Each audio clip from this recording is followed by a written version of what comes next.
Hi, I'm Jason, and welcome to ALI Davao Carbon Forest.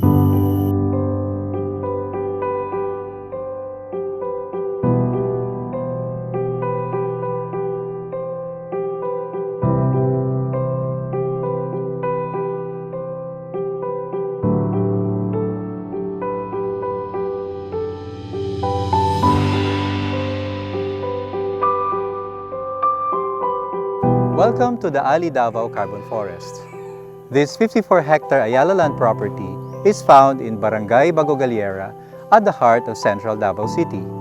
It is just beside the Maharlika National Road and only a kilometer away from the coast of Davao Gulf. 74% of the property, or 40 hectares, is woodland, and because it is in the lowlands, it is periodically flooded. The Davao Carbon Forest is one of the very few green spaces that captures polluted air and transform it to clean oxygen for the city's residents. And this makes this Ayala property a very important lung of downtown Davao. The Davao Carbon Forest is also an important habitat for wildlife. As you enter the property, you will be greeted by tall trees that are native to the Philippines. One example is the Antipolo tree, a member of the Langka or jackfruit family. Standing as high as 3 electric power poles, this 30-meter giant is very common at the carbon forest. There is also basikong, or variegated fig, a balete species whose fruits are bats' favorite food. And there is also talisay, or tropical almond, a fast-growing tree species whose fruits are edible and whose leaves can be soaked in aquarium water to get rid of fish parasites and diseases.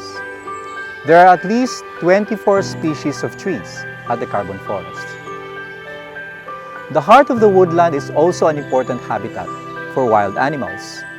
Among birds, for example, we have recorded at least 37 kinds at the property, and 13 species of these are endemic or found only in the Philippines.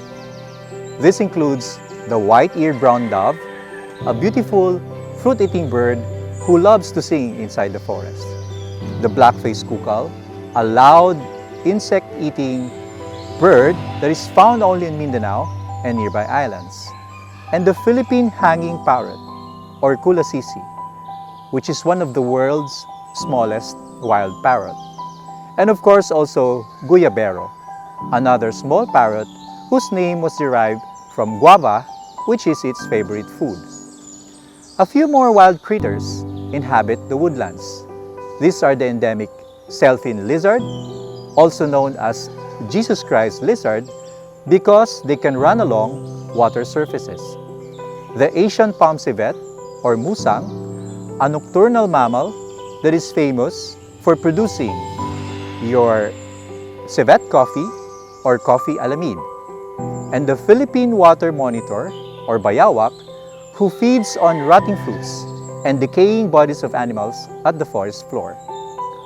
All of these animals feed, breed, and get shelter from the Davao Carbon Forest, which is their home. But the property has changed across the years. In the olden days, it was a natural swamp forest filled with huge trees and wildlife. Locals also claim that the old forest once had crocodiles and wild pigs. But the original forest was lost to farming, livestock raising, and urban development. But in the last few decades, Ayala land spared the property from any land uses, and they invested on guarding the area against destruction by non-owners. This brought a young forest back to life, and the Davao Carbon Forest began to serve as an important watershed, airshed, carbon stock, and wildlife sanctuary in the heart of Davao City.